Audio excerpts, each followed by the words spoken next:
In today's video, I'm going to teach you how to use Webflow Variables. Webflow Variables let you define key styles once and reuse them across your entire site.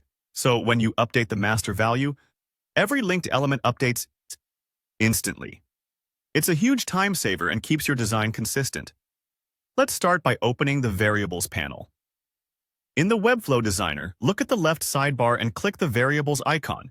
It looks like a little chemical test tube. Here, you'll create your first variable by clicking the New Variable button. You can choose from several types. Color variables control things like text color, backgrounds, borders, and shadows.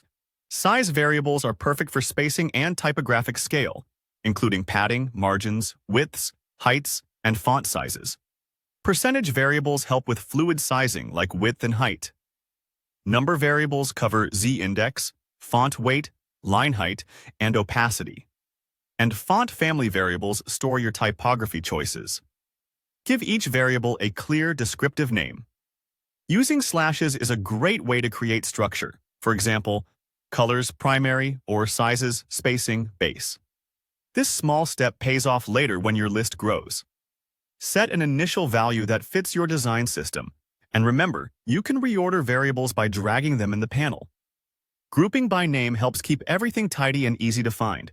If you don't have Webflow open yet, I've placed a link to the site at the very top of the description so you can jump straight into the designer and follow along.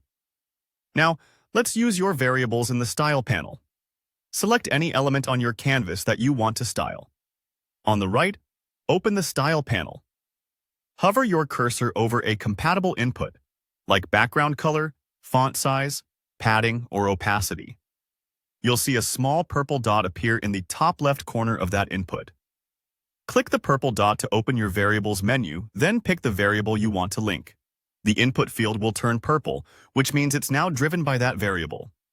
From this point on, if you change the master value of that variable in the Variables panel, every element linked to it will update automatically. A few quick tips as you build. Start with a core set of variables like primary and secondary colors, a spacing scale, and a typography scale. Keep names consistent and readable. When experimenting, change the variable value rather than overriding styles individually. This keeps everything centralized and easier to maintain.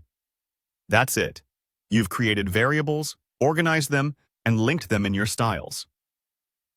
Update once, and watch your design stay consistent everywhere. If this helped, don't forget to check the link at the top of the description. And thanks for watching.